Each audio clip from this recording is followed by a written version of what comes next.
All right. So thank you for taking the time this evening to chat about recruiting on the back end of our Showcase Plus event last week in Virginia. Due to the weather, this is something that generally would have been that Justin and I would have done on site in person for a Q&A. We've over the years, Justin, I don't know how many of these we've done, but it's a lot. A lot. This is the first digital one though, so I think It is. it's an New exciting time for territory. this. Brand new That's territory. right. The content is familiar. The format is a little bit different. But so I wanted to just kind of orient everybody to some of the parts of the evening. As you can see here, it's a pretty straightforward agenda. I'm just going to go over a couple introductions so that you know roughly who Justin and I are. And then we're going to take the whole evening and really dedicate it to the live Q&A. You will see in that GoToWebinar toolbar, there's a little questions tab. And that is where if you just type your question in there, click send, you can send it away. I'll be compiling them and kind of emceeing the evening. So once we get to that live Q&A, just fire those questions in there and I'll read them out and either address them or pass it off to Justin and kind of go back and forth. Also, one question I believe has already come in actually is we are recording this. And so if at some point you have to, something's burning on the stove or you got to take the dog out or anything else like that, feel free to dip in and out. We'll be sending out the recording of this Q&A to everybody who was enrolled for our last week's event tomorrow. And so, if you have to dip out for any reason, no pressure to stick around. You're welcome as long as you want, but you'll also get this as a recording as well. I also, one point of order, I apologize in advance if my dog or my cat tries to make an entrance. Their webinar manners are not super well refined at this point in their lives. So if one of them makes an appearance, I apologize in advance. I'll try to get on mute quickly to try to minimize the sonic damage. Who you be hearing from tonight? First up, Justin Kronk. Justin, you see there on the webcam. Justin is the founder and executive director of Diamond College Advisory Team. Justin was a two-sport athlete at Amherst, where he played baseball and football, graduated in 1997. After that, went into college baseball coaching, first as assistant coach and recruiting coordinator at Amherst College, Boston College, and then UNC Asheville. Went on to be the head coach at Shenandoah University for a handful of years. Came to Headfirst full-time in 2004 as the director of the Headfirst College Advisory Team, and then took Diamond College Advisory Team, his current company, separate from that. Justin, an incredible wealth of experience on the recruiting landscape of baseball, specifically at high academic schools from kind of all angles. As a player, having been through it himself, as a coach, having been on the other side of the desk of the recruiting process, and then now in his current role where he really takes families and student athletes through the recruiting process and advises them on what to do, when to do, why to do, whatever's next for them in the process. I am Max McKenna. I'm our senior manager of marketing for the Headfirst companies. I also graduated from Amherst College a handful of years after Justin. So we got an all mammoth panel tonight, for better or for worse. I played baseball there. After that, I went into teaching and coaching at a couple private schools in the New York, New England area, first up at Phillips Andover Academy in Massachusetts, and then at a small private boarding school outside New York City called the Masters School. I came first to Headfirst as an intern in 2010, where I actually was working very closely with Justin with the Headfirst College Advisory Team and some of the travel teams that we did there.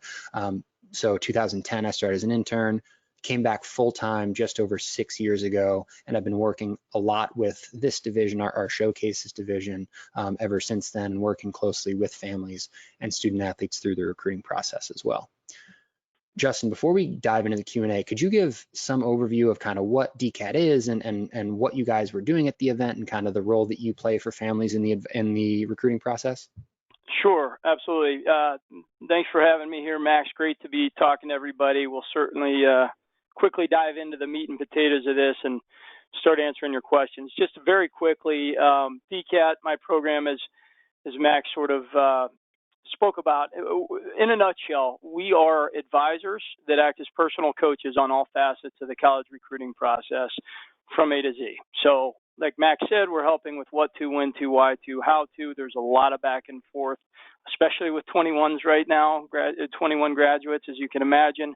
on, you know, what should be happening and what next steps are, so on and so forth. So the goal is to help each family, each kid who's going through this find a great college fit by maximizing college options along the way. Obviously, there's a lot more to it, but that's the nutshell.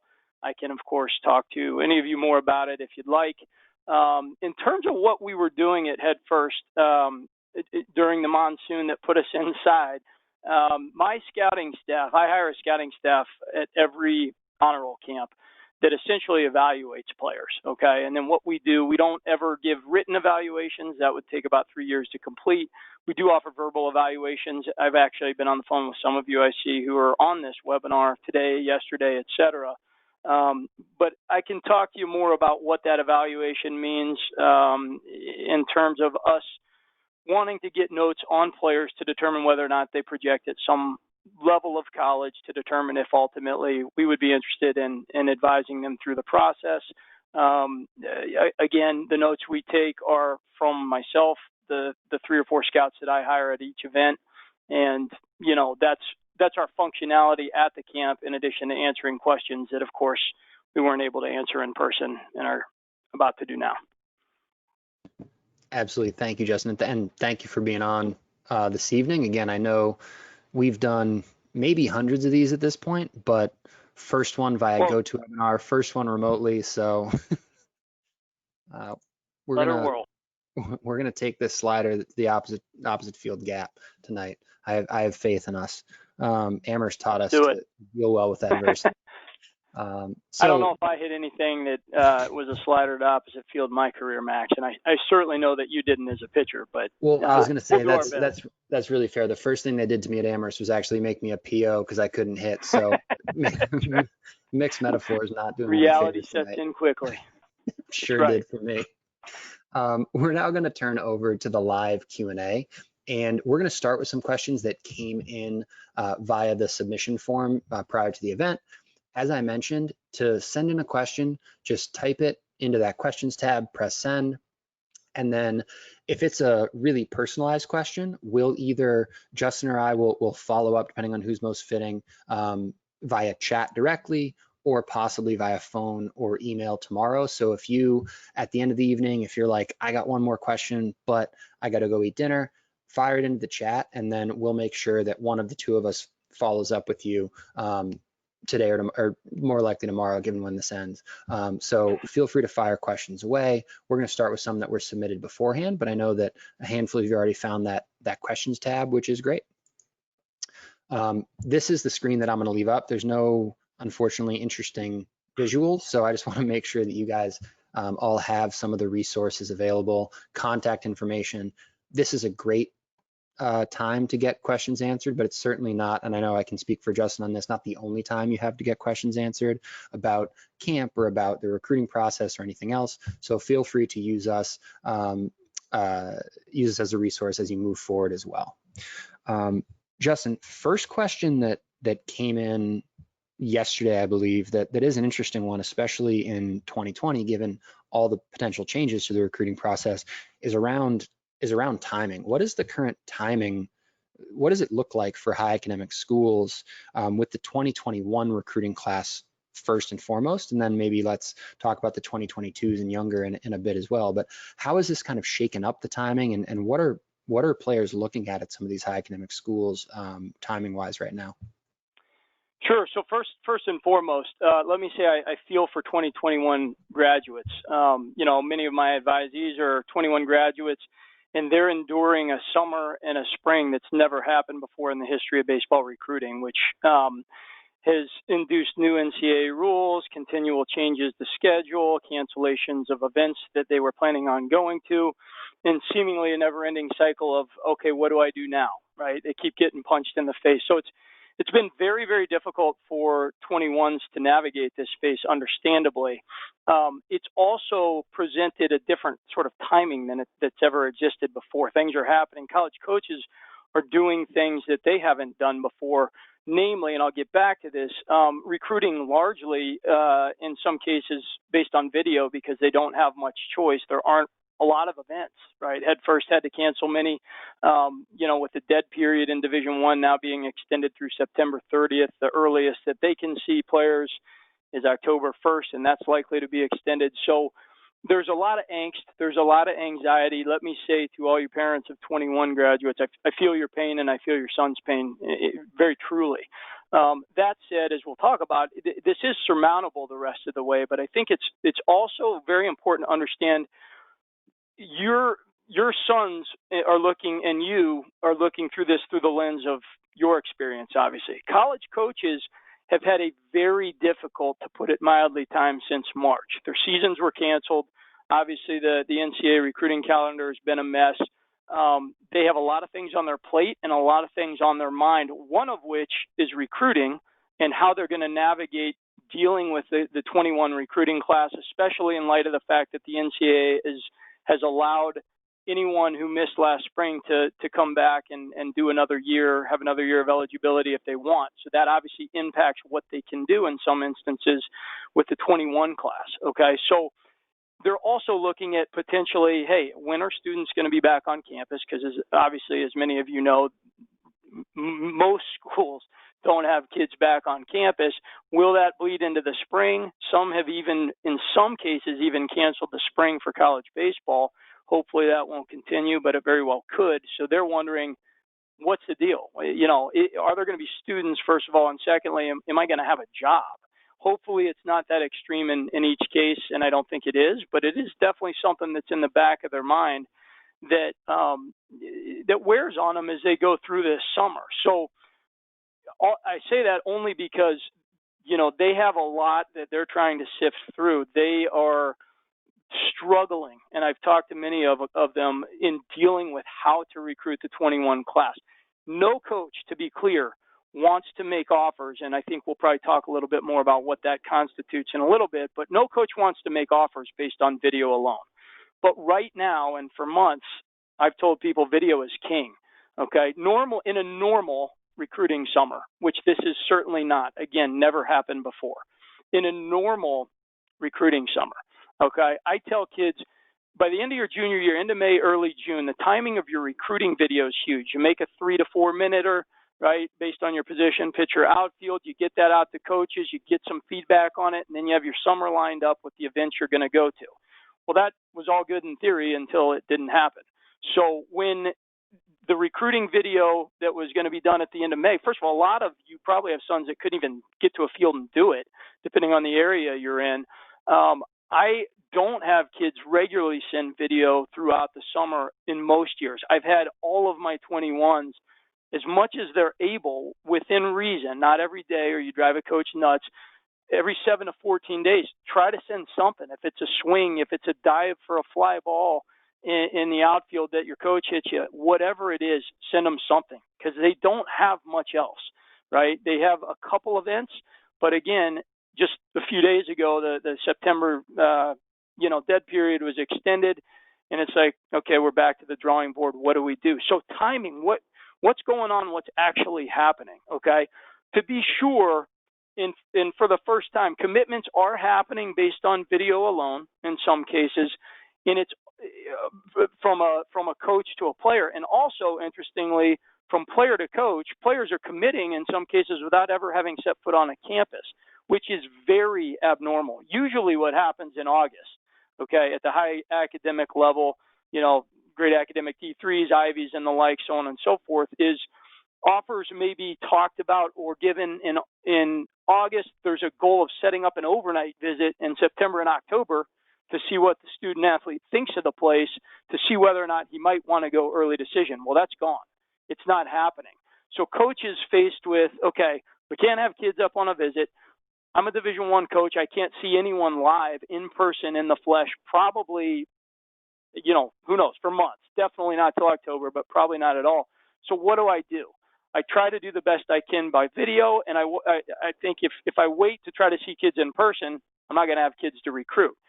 Pitchers' timing has been, pitchers are a priority for coaches typically in the recruiting process. They're also a little bit easier to evaluate on video than position players, because you don't know how a hitter reacts to that slider, i.e. me at Amherst, right? Don't throw me the slider. Give me the fastball. I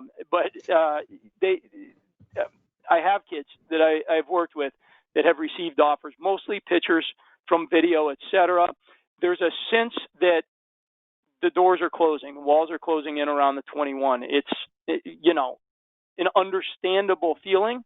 But let's step back and look at this for a second. There's 2.5 or 3 months until November 1 or November 15, which is early decision everywhere, okay?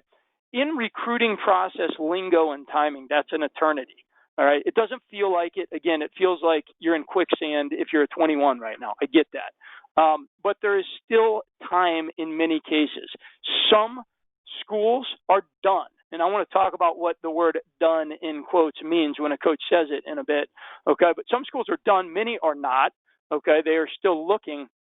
But the timing should be looked at in this sense. There's 2.5 to 3 months to determine whether or not a coach is going to support me in admissions and or give me a roster spot that's guaranteed, or both, right? Or if you're lucky enough to receive a scholarship offer at Division I's that have them, i.e. not Patriot and Ivy League schools, okay? So in terms of the time that remains, the biggest, most important thing for any 21, I believe, and I'm telling my guys, you got to put on the detective hat and you got to start asking tough questions, okay? Because if you don't start to ask what coaches think of you, you're not going to get anywhere. You don't want to be in the same place September 18th as you are August 18th, and you don't want to be in the same place October 18th as you are today. The only way to prevent that sinking in quicksand is for players to say, okay, you've seen me on the video I've sent you and or at this event or that event.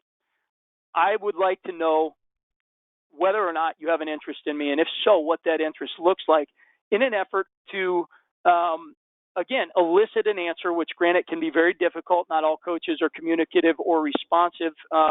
And their timing, by the way, is not your timing. Something I always say, you guys, as families of 21 graduates, want to be done, and I don't blame you. You want to be done months ago. Coaches are processing all this, right? They're doing the best they can with the 21. I'm not excusing for a second any lack of response when a student athlete reaches out to a coach asking for feedback. But 3 keys for the rest of the way over the next 2.5, 3 months are proactivity, persistence, and patience, okay? Proactive means ask. Even if you get a no, it stinks, but it's a gift. You can move on, okay? If you get something from a coach, it can be helpful in the process in terms of how the rest of it plays out. Persistence is as or more important than talent right now, okay? And briefly, let me say this.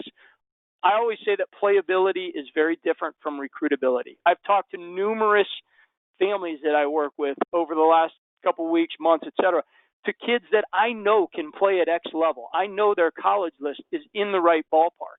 And I know they're frustrated like I am because they aren't getting offers. They're not getting, the coaches aren't sinking their teeth into them saying, let's go. And that stinks. But what I try to reiterate over and over is just because you can play at a level, that's the start of the conversation. It's not the end. The end of the conversation is whether or not, okay, yeah, you're playable at that certain level. That's great. But now are they going to offer you? Do you fit that puzzle piece? Maybe they're looking for a catcher and you're an outfielder, or vice versa. And they only, at the selective schools, they only have a certain number of slots that they can support to help kids into in terms of admissions. So while it's very difficult to be persistent when you're getting crickets and or radio silence, the way I see it is, again, not every day, but spreading out the contacts. Until you get a no, you have to persist or you're not going to know where you are. I will also say I had a kid commit to an Ivy League school last week from Northern California who was in touch with this Ivy school since November, following my guidelines in terms of reaching out, et cetera, so on and so forth. Not one word from this particular school at all until a week, about 9 days ago. And then all of a sudden they offered him and he committed. It was his top school. Okay. So I'm not saying that's going to happen in every case, but I'm saying that the timing specifically and amidst COVID can shift on a dime. And so in order to help yourself, catalog video as regularly as you can, get it out, ask for thoughts, ask for feedback, stay persistent in looking for that feedback, and also be patient if you're not getting a response. Because if you're not getting a definitive no, it might mean no, but it doesn't necessarily mean no. Okay? Last point here in terms of timing. Everyone's minds are understandably aligned to, I need to have this done by early decision or it will never happen that I'll play college baseball in college. That is a false.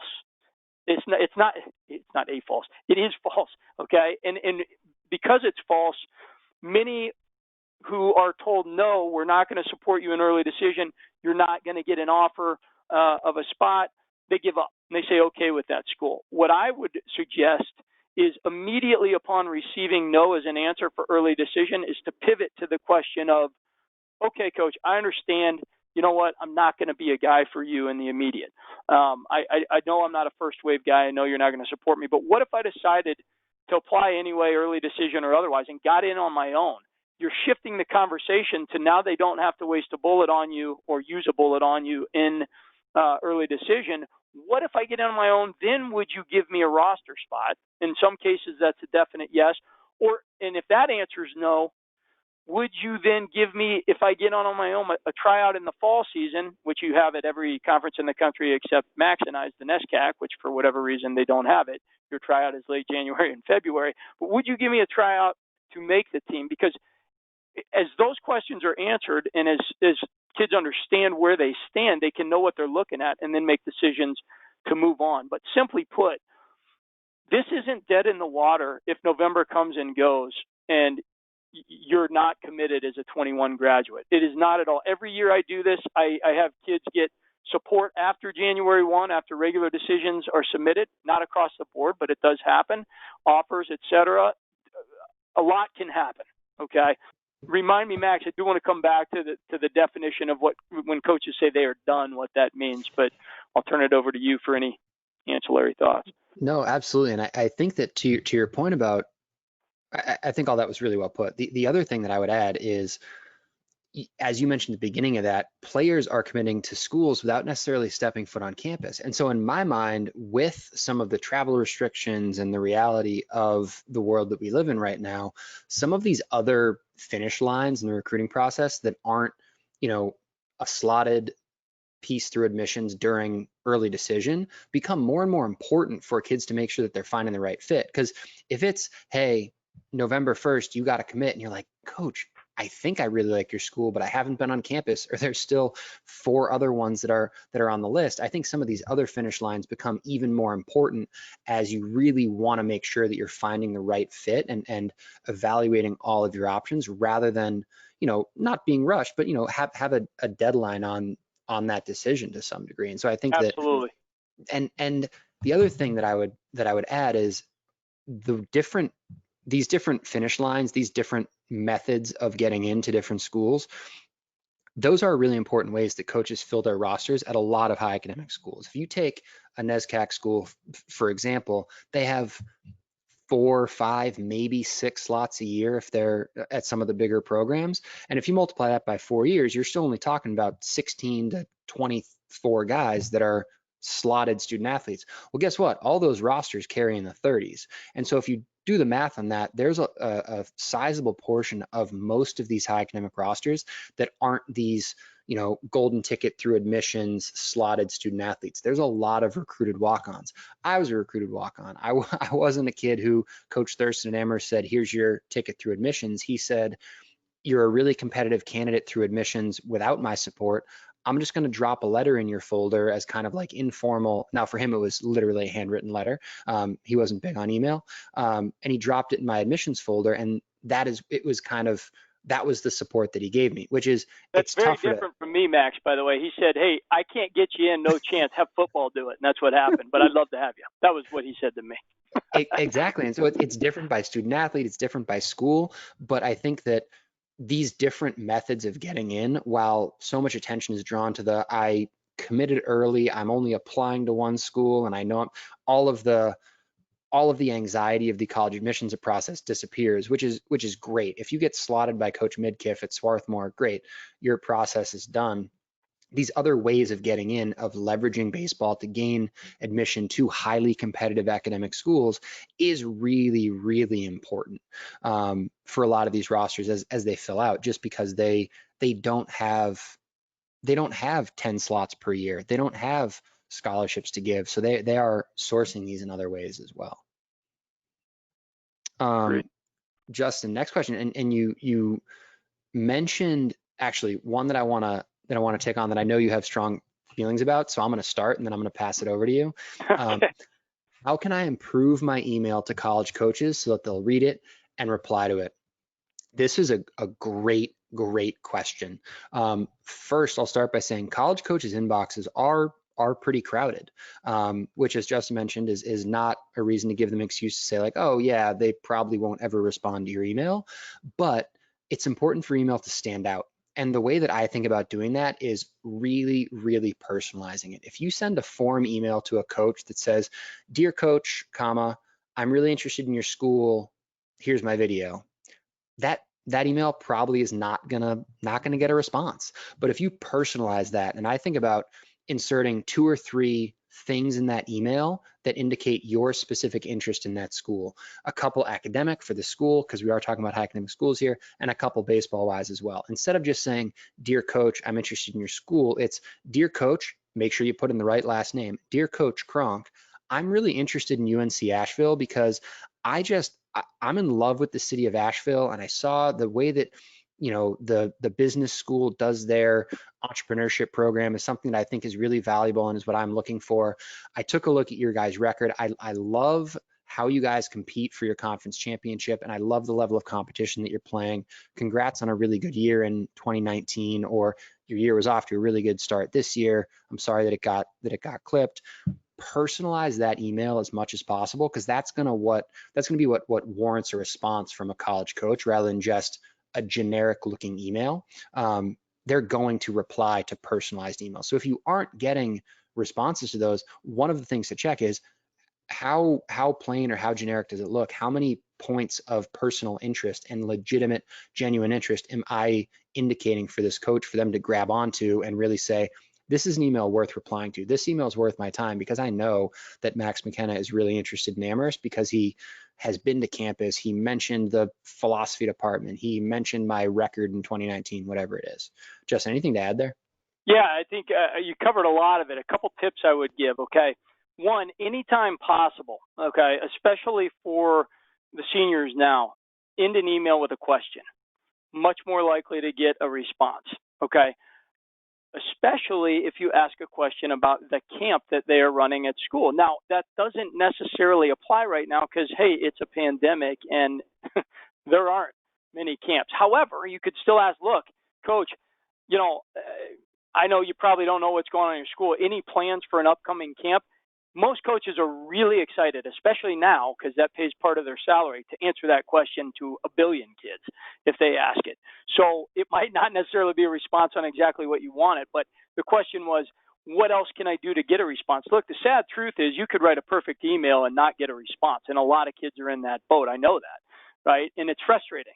Okay, but a tactic that I think is always a good one is to ask a pertinent question that pertains to whatever the email substance or body is, right? Emails are different from introductory at the outset along the lines that Max said to more specific further along in the process. Hey, coach, I'm going to be at Headfirst camp. Curious if you or someone on your staff is going to be there. To echo what Max said for a second, personalization, though, is key. Okay, when I got the head coaching job at Shenandoah University, that probably few of our listeners know about because it wasn't the hardest school to get into. Back in 2001, I got the job and I had a lot of "Dear Coach," emails that went in the trash because they couldn't take the time to figure out who I was. Or worse, "Dear Coach O'Neill," who had just left to go to UNC Pembroke, not reading that. Because when he says, "I'm very interested in your school," I call bogus because you didn't even take the time to look and see who was actually the coach. "Dear Coach Kronk," I'm going to read it. And like Max said, there has to be a couple things unique to it. If you just write one letter and send it to 20 schools and they are precisely the same, coaches are going to sniff it out. It's like an admissions office sniffing out an essay that was recycled on Google or that your mom wrote. They're too smart, all right? They don't want to see it. There was an old story about Coach Walsh at Harvard, who was several coaches ago. Jason LaRock, who actually has worked some Headfirst camps, wrote his note to Walsh on a pulled-out notebook piece of paper. Now, I wouldn't necessarily advise doing this, but Walsh loved it. Blue-collar, old school. I want to come to Harvard. This is why. I mean, I don't know exactly what was said, but it was something that was remembered and talked about and unique because no one else did it. Okay. And speaking of that, I tell kids, try to do things that other kids won't to get ahead of the game, including diversifying the means of contact. Going forward into late August, September, October, I think that 21s, it's a good idea for them to call coaches. Like Max said, email inboxes are flooded. Now, one might think, okay, well, since they didn't have a team to coach in the spring, you can't really go anywhere in the summer very much. It shouldn't be that big of a deal to respond to an email. And I don't disagree, but give them another chance to, some guys are phone guys, right? There's a lot of Zoom conferences now. If a coach is interested, I've seen more requests for video conferences than ever. I've never heard of that before COVID. So that's one way. You know, you can request that. Hey, coach, you said you're interested in me at Grinnell.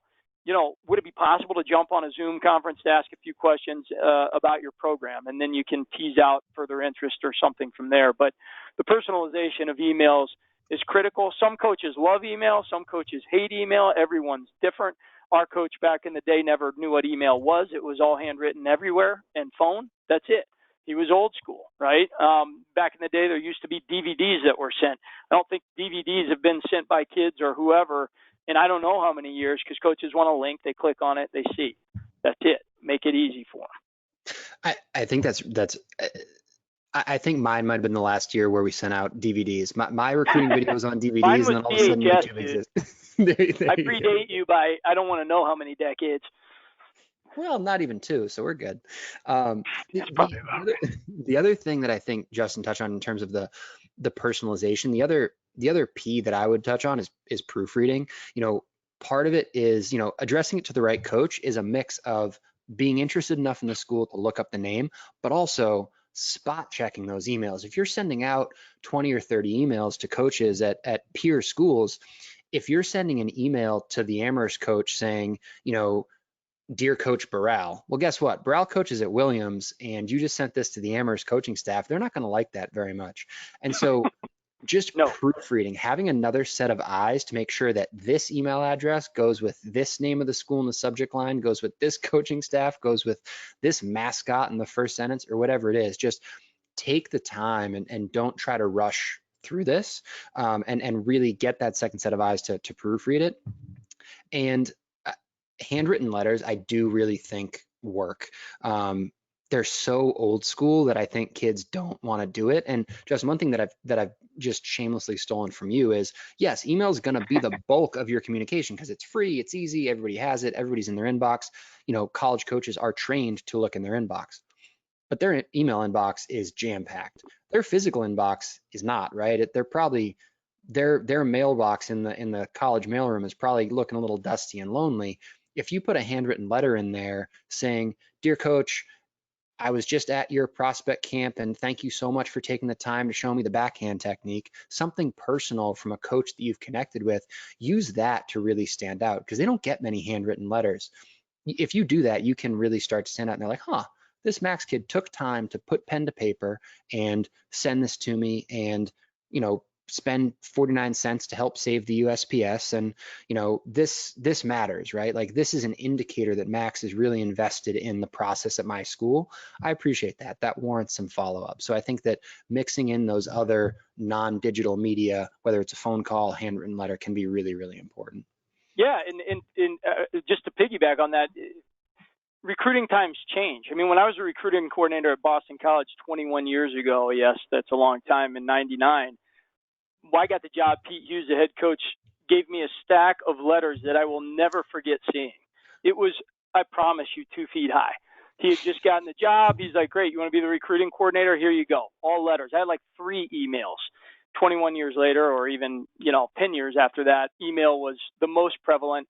In the sent letter, handwritten or typed in, sent, mailed, both are a dying breed, right? So by diversifying the means of contact, great thing to do, especially if there's a personal touch. If a coach is sending a camp letter, do you need to respond with a handwritten letter? No, not necessarily. But if, as Max is saying, he takes the time of day to show you around on a visit, which again is not overly possible right now in these times, or to show you something, he got you better as a catcher with your receiving technique on the low outside pitch, write him a handwritten 3-sentence note. It means something. Coach, I learned something, impressed with you, want to learn more about your school.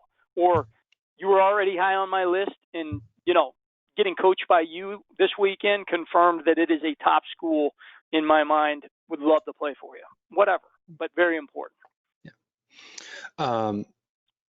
Justin, one question I'm going to turn over to you because it's directly related to what you and your scouts are doing at camp. There's a couple questions. One is, if they hadn't indicated interest previously, can they still, reach out to you to get that verbal eval? And then could you provide a little bit more detail on what those evaluations kind of entail, and what your, like, the notes that your guys were taking when they were on site, and what Sure. that verbalization of the eval might look like for a player?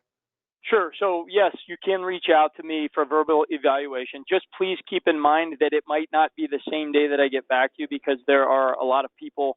I don't, I give time. I don't do these in 3 minutes. Usually they take 20 to 30.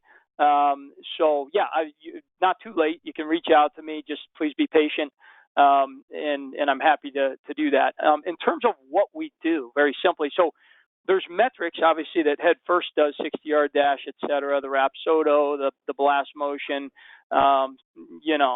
velocities for pitchers, all that's important. But we use our own eyes, just as I always did as a college coach, right, to take extensive notes on what we see, first step from an infielder, whatever it is, like his hands at the plate, lower body stuffers, needs to work on more trunk rotation, hip torque, whatever it might be. All of us compile those notes onto one team sheet. So there's multiple scouting notes on one sheet about a player, and we take all of the metrics and data and compile it into one, and then basically I have my evaluation. So I was able to see a lot more at this camp with my own eyes than I usually do, because we weren't able to speak to parents. But I have scouts who have eyes on players at all times with me, and together we compile those to try to give a comprehensive eval. If I just saw a kid field 4 ground balls or hit 8 swings in a dark cage, I don't think that's a really fair evaluation. And our evaluation, keep this in mind, no college coach in a 2-day period can know everything on a player. I don't care what they show or what they see. It's not enough time. They can get a good idea, but, the windows that a lot of college coaches have to see players is a lot of times 1 or 2 days. That's what it is. So that's what we go on. And we essentially, again, the evaluations are for in-house our purposes, so we can talk through and know as much as we can know based on what we saw about a player that we might start advising through the rest of the process. Yeah. And one thing that brought up for me, Justin, I think that's a really good point, is that anytime you see a college coach sees you at a tournament or a showcase or a prospect camp or whatever it is, it's this one slice in time, right? Just as with your scouts it is as well. And so what they're ultimately looking for is they're trying to put together a couple of these different slices and windows into who you are as a player, so that they can start to plot your trajectory. Because with all due respect to the efforts that kids put in on Wednesday and Thursday last week, college coaches don't really care how your kid played on that given day, except that it's a window into the player that they're going to be in their program in 2, 3, 4 years, right? They're taking the player that he is now at 16 and saying, after a college weight plan and a college meal plan and at age 21, what does this player look like then? And so they're using these different windows to start to project that out. That also brings to mind, Max, it's right on point, and it brings to mind the fact that players often see how they do at events very differently than college coaches see them. Okay.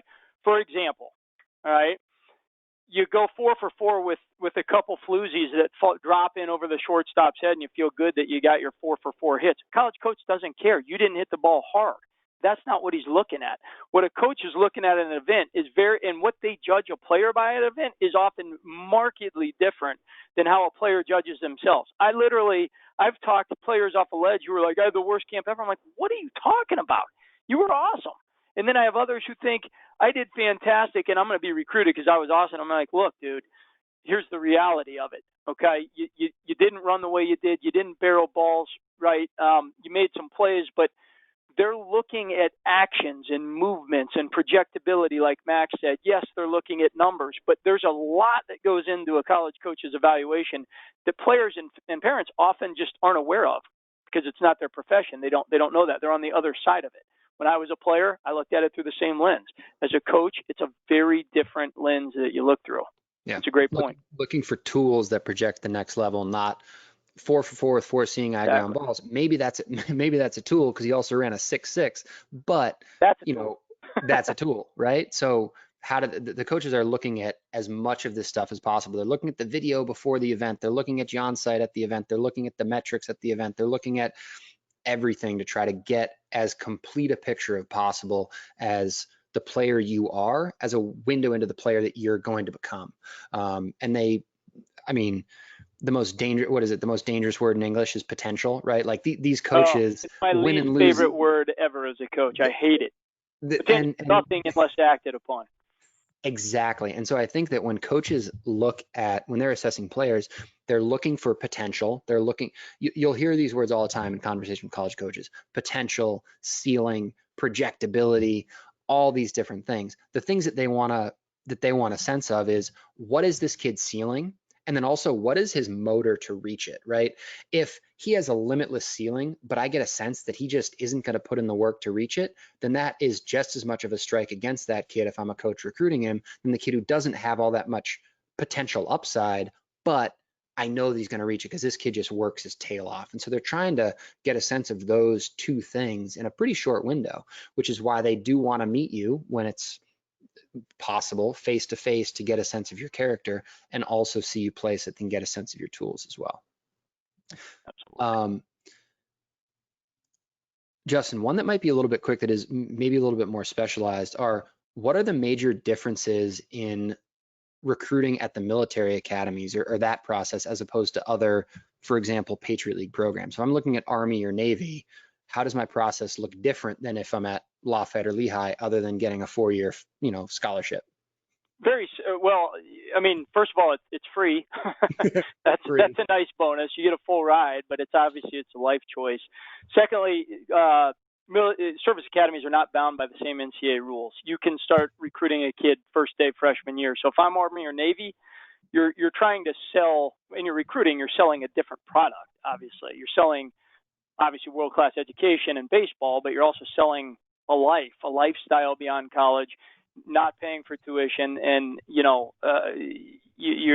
making money when you're getting a job right out in terms of your service. You need things like congressional appointments, letters, all that stuff. It's a more arduous process, and it's one that should be started. If you're thinking about Army Navy right now and you're senior, you really want to get going if you haven't already, and you want to talk specifically to the coach about what needs to be done. Any coach of Army, Navy, Air Force, those guys are going to talk to players about exactly what needs to be done every step of the way, because it is very different. And one thing I've heard, one of my close friends, Jason Ronay, who used to be the assistant at Navy and was my center fielder at UNC Asheville in 2000, fantastic coach. One of the things he used to tell players is, don't just write us off because you're not sure about the commitment after college, right? Listen, if we want you as a player, there's a lot here. It might not be for you, but don't write us off from the start. And that's something that always stuck with me. He ended up getting a lot of kids to come to Navy that never would have thought about Navy unless they really saw it through his eyes and saw what the overall experience was. Yeah. Next question that I'm going to take a quick hack at, and then I think turn over to you, Justin, because I think that this is something you have a lot of experience with on all sides of the desk.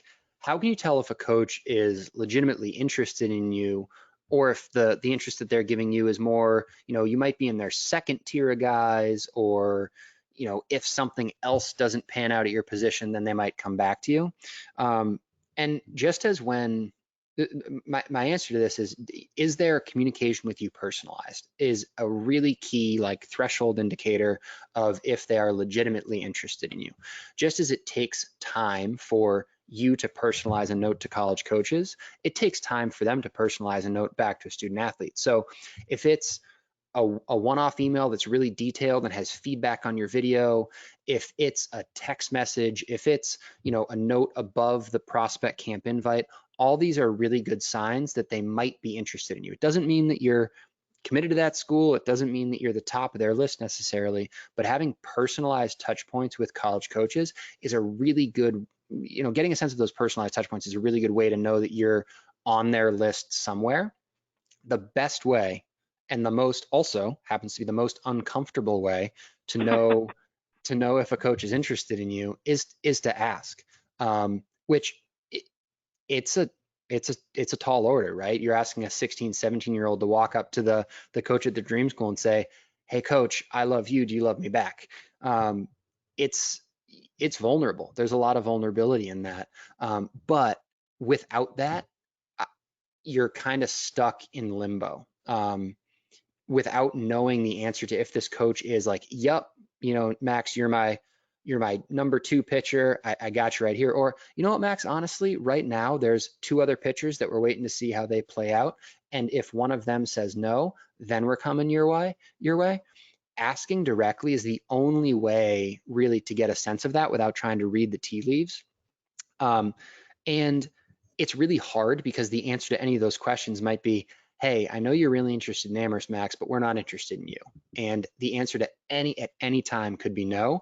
And if you're going about this process and you're setting stretch goals for yourself, the answer for a lot of you in the recruiting process from certain schools is going to be no.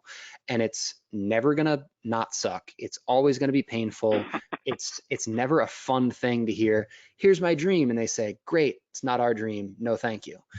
But every no is a gift that takes you further down the path, as Justin mentioned, because what that tells you is, okay, if you never ask, then you can't move on and you're stuck, unable to move forward in your recruiting process because you don't know where you stand. Once you ask, whether if it's a yes, great, then you run down that branch of the path. If it's a no, then you know you have to go elsewhere so you can continue to move forward in your recruiting process. It just might not be at that school. And so getting that no always hurts, but it is a gift because it lets you move forward. You're not, if you don't know, then you don't know what to do next if you don't know what the answer is.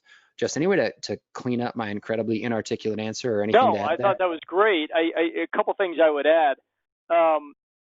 Let's be clear. All right, seniors right now, if you have a senior in the class of 21, primary job is Sherlock Holmes. Your son needs to be Sherlock Holmes. Okay, you're seeking answers. It doesn't mean you're always going to get them, but you have to seek, like Max said, and you have to. By seeking, that means you have to ask. Now, to clarify for a second, we've sort of directed a lot of this at the 21 graduates for the obvious reason that their timing is the most immediate and they have the most questions. If you're a 22 or 23, I would say now is not the time to ask. Okay, you've got plenty of time to develop, prepare yourself for the time where exposing in your primary exposure season down the road and asking as Detective Sherlock Holmes, that can come. So if you're a 22 and you're hearing this and you're like, oh crap, I got to start asking coaches stuff, you got time. You can chill.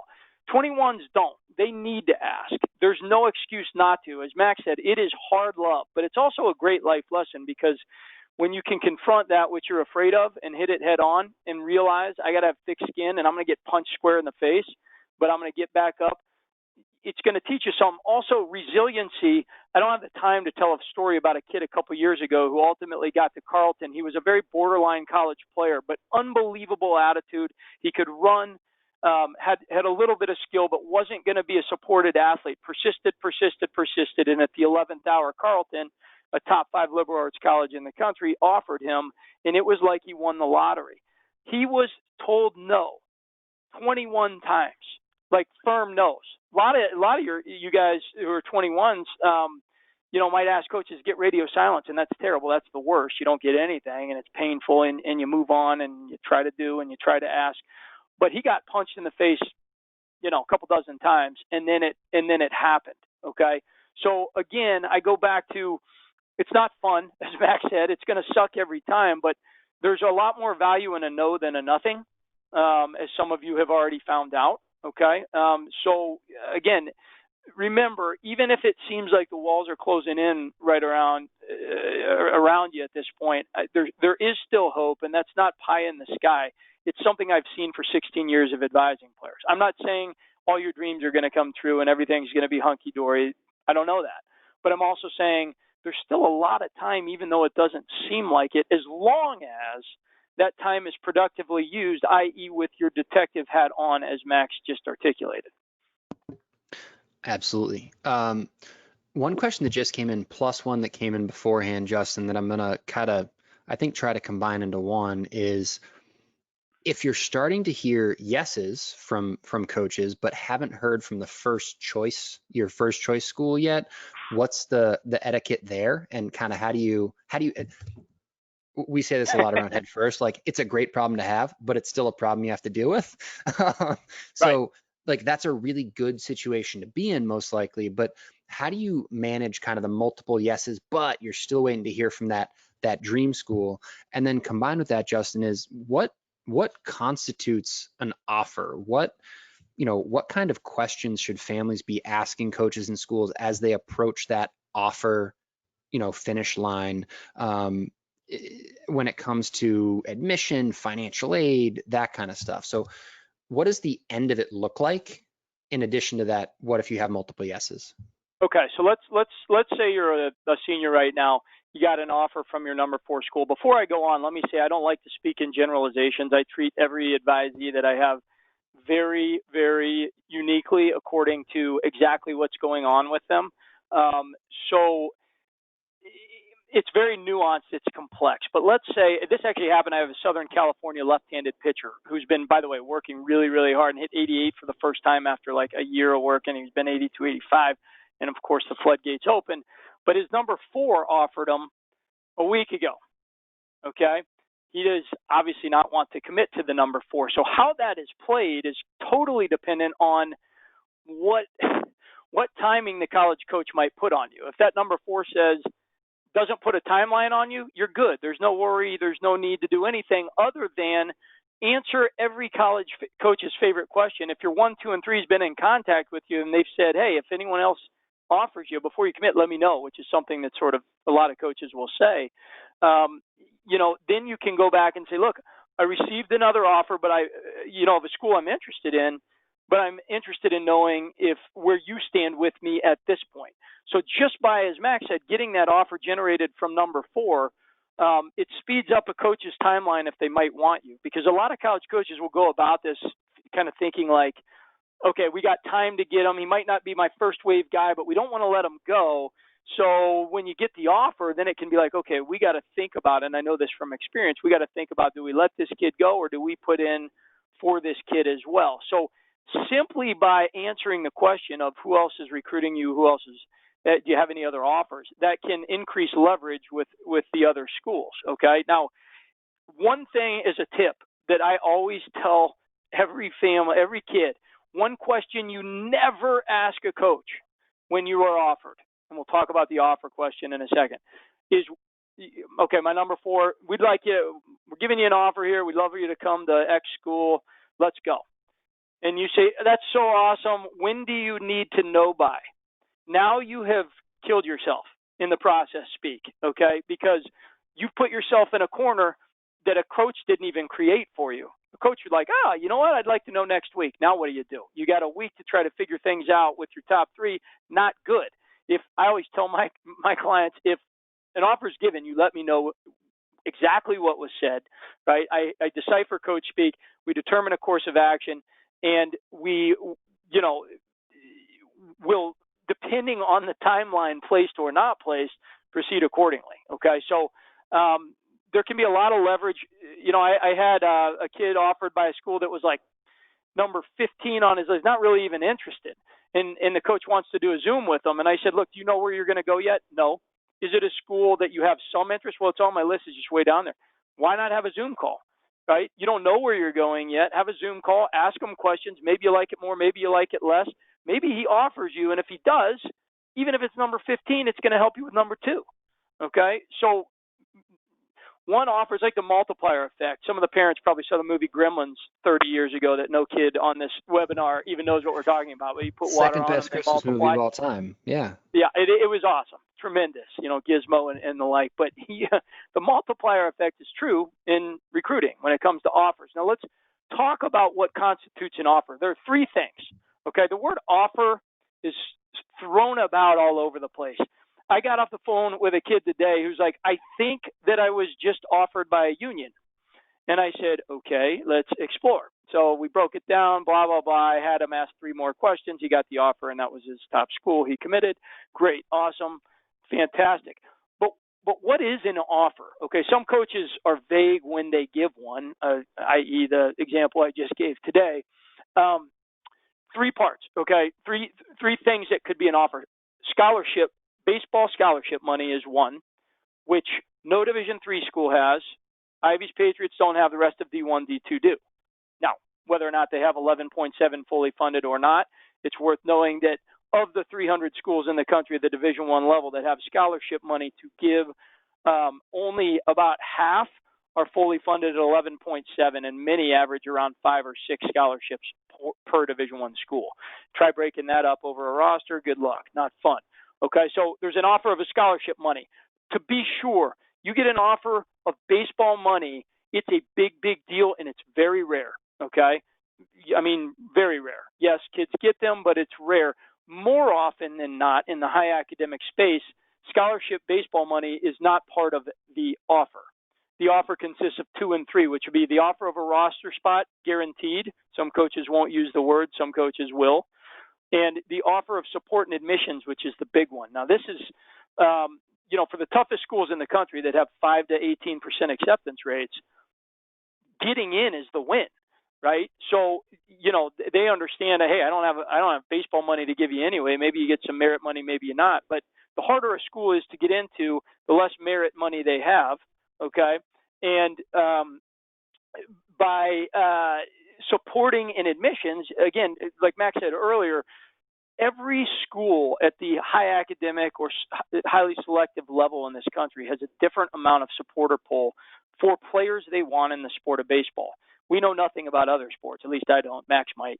But for baseball, okay, that ranges far and wide from schools like Caltech, who basically have nothing. Good luck, even if you're curing cancer, getting into, other schools that have a lot of support. Ivies, for example, have more support for baseball players. It's easier to get into an Ivy than it is some other highly selective schools because of the support system they have built in. That doesn't mean you can walk into an Ivy school, obviously, if you're a baseball player, but every school is different in terms of the support they yield. So the goal, right, when people talk about an offer right now, it's usually offer of a roster spot and or support and admissions, which may or may not be needed depending on the student in question and the school we're talking about. So for some coaches, when they make that offer, it's already inferred that the kid will get in.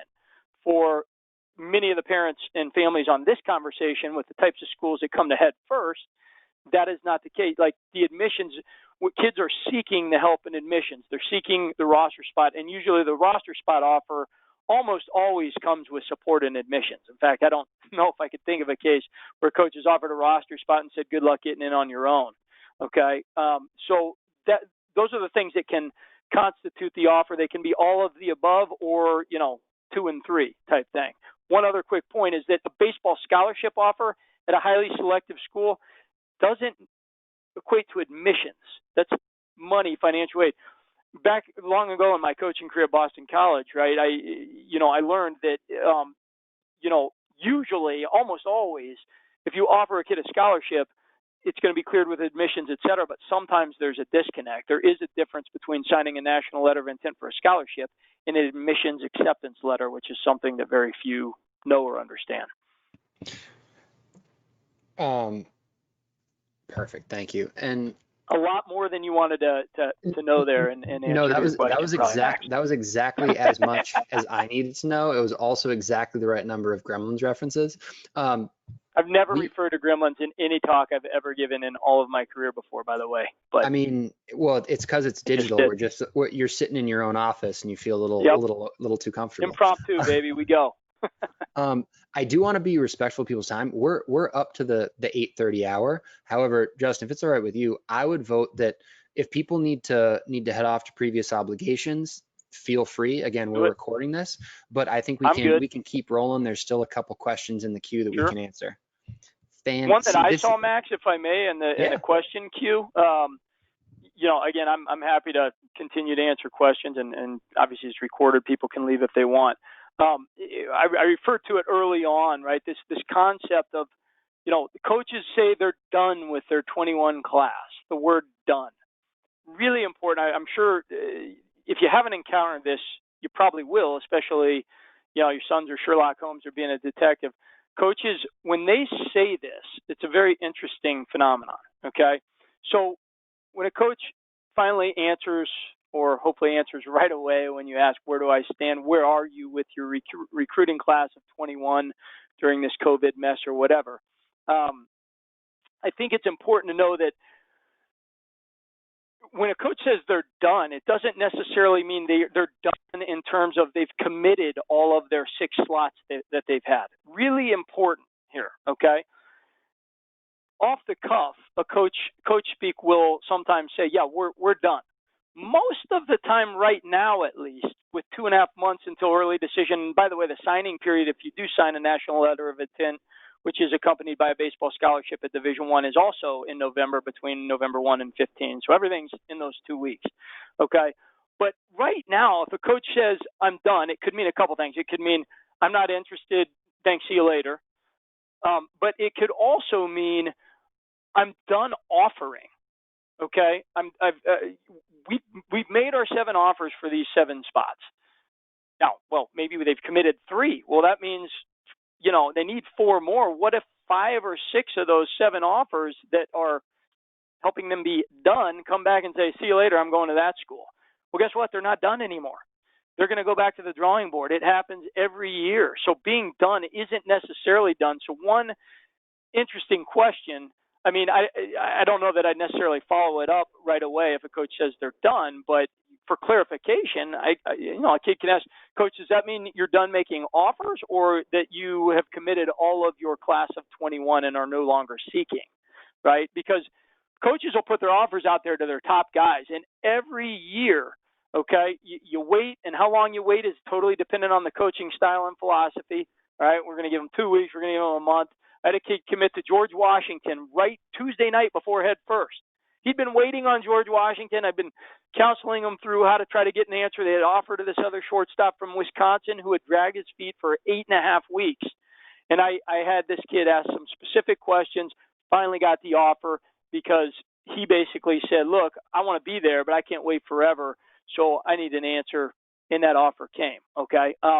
They waited a long time. They told him we're done, but he had asked them, wait, does that mean you're not interested? No, we're interested, but we're done with our offers. And if this kid says no, then we want you. And so the kid ultimately didn't say no, but I had my advisee sort of put the pressure on and say, look, I need an answer. I might have to go to another school because I'm being pressured elsewhere, which they finally said, look, this kid wants to be here. He might be slightly below the one we offered who waited for 9 weeks. We're going to offer him. Okay. So I digressed a little bit there, but the being done isn't necessarily being done. It could be, but even when they say they're done and they're committed, it's not even done. And that's the rub. Okay. You ask me, I'm at X school. I say I've committed my 7 slotted guys that I'm going to slot in early decision and help get in, and I'm done. Well, once early decision comes and goes, coaches reset on the second half of November. I know, again, from experience here. And you kind of look at the pieces and you say, okay, we got all our ED guys. What about these regular decision guys? It's worth noting that college coaches at highly selective schools have a lot less pull in regular decision than they do early decision, just like it's easier to get early than regular. It does not mean they don't have any. And also, by the way, if they're done right now, I've seen a lot of October decommits, which is sad. Sometimes kids do decommit, and then coaches go and they pick up that guy who was pursuant, right? He was reaching out to the coach. He was on the list, but he wasn't the guy, and now he's the guy. Okay, when early decision is done and recruits are essentially accepted by December 15th, when you know who you're getting ED, you move on to look at what you might want regular decision with or without support you have to give. Because sometimes kids hit video, they're pretty good, and they say, I have applied. If I get in on my own, what does it look like? Which is a must-ask question if you get a punch in the face to the basically no offer between now and November 1 and 15. Because, again, what most families can't process right now, don't want to think about is that if it doesn't happen in the next 2 months, it will never happen. That's just the wrong conclusion. It might be harder. There might be less of a percentage chance, sure. But that's where persistence, stay in the course, and patience are ever important. And I think that like to distill this down, there's almost like three ways in which coaches are using the word done for their recruiting class, right? There's like when they are when they're offered out, when they're 6 or 7 offers, whatever it is they have, they've extended those. There's when they have commitments on those offers, all those offers, and there's like their class has been admitted. Their class is through admissions, Right. like acceptance letters are on the way out the door. And one conversation that I had with a coach on site last Thursday that I thought was really interesting was they were done in the sense that they had 6 offers to give. They had 6 offers out the door. This coach also said, we're not expecting to get a yes from, we're not expecting to bat 1,000 on all of those offers. So we will reopen for certain positions depending on what they hear from these kids. And this is why, Justin, you and I have seen this happen every year.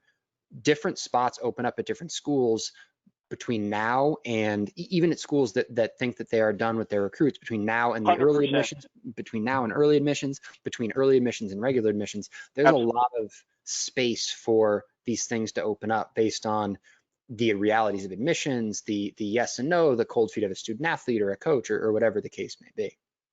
Very important point. Absolutely. One question that ties into this a little bit, Justin, as well as earlier, is earlier you mentioned coaches might say they'll support you by adding a letter of admissions. What does that mean, and how do you get a coach to help you do that, kind of that soft, informal support if they aren't going to give you the golden admissions ticket? How do you start that conversation about some of the other more informal supports through admissions? Sure. So there's the supported slots, right, which is what we've talked about, the early decision.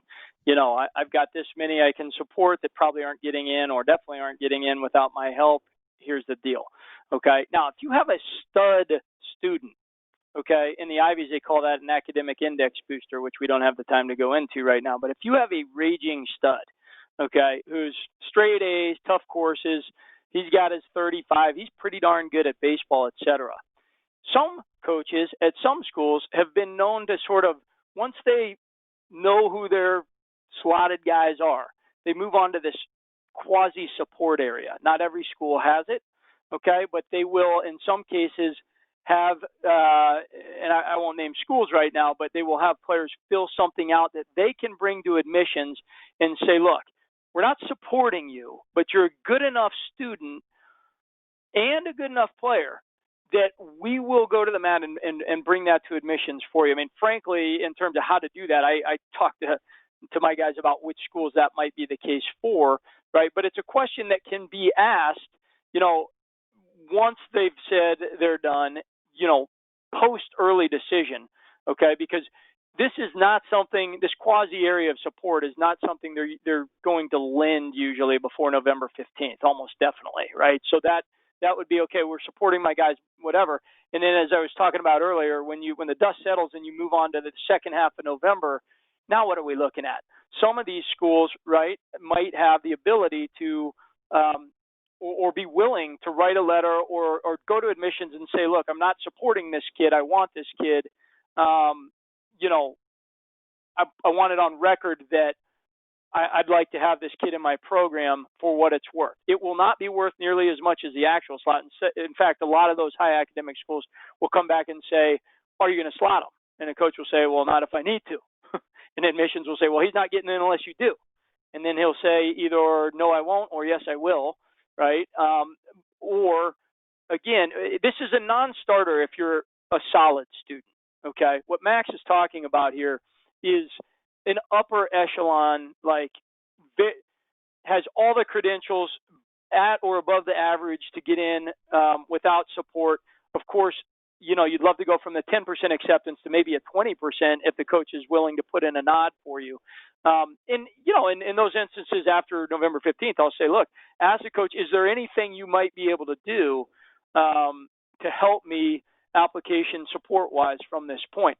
Usually, though, the coach will volunteer that to the kid. They'll say, look, we have our class, but we want you, and we want to see if we can get you, and we think we might be able to because you've done such a good job in the classroom, and while you're not our top 7 players, we think you can help us at some point. So they're going to go. Some coaches will at some of those schools, some won't. It depends on the school. That's a good question, and it is it's an interesting sort of quasi gray area where, look, if I'm a coach still at one of these schools, 100% I'm trying to develop one of these areas. Make up my own questionnaire if I have, give it to kids, have them fill stuff out, whatever I can get. I'm going to the mat, because if I need more than 7 players at, Princeton or wherever, I want to have the ability to help if I can. And sometimes that's the relationship, just the respect that admissions might have for the coach and the type of players and young men they bring in. There can be a whole lot of nuanced factors, but it's an interesting one for sure. And I think that's why it can be like having this conversation with a coach is maybe the only way to get a clear picture of that school in particular, because it does swing so wildly between different, even very, very similar otherwise, like peer schools. But this coach's relationship with their admissions liaison is just to a point where it's going to work, and at this other school that is identical from a stat standpoint, it's not. And so it really does depend so much on the individual school. One other thing that does vary by the individual school, that's a question that came in, is if a coach says that they don't have a roster spot but you could walk on, what would you advise? What's that next piece? And I'll start here and then kick it your way, Justin. One thing that I think is really important about this is having a really open and candid conversation with the coach as you get there. Because what that looks like, is different at a school. If you're a recruited walk-on and they're saying, yeah, we have a handful of recruited walk-ons every year and they usually make the team, that's very different than if they say, yeah, you're welcome to walk on. We haven't had a walk-on the roster in my tenure here.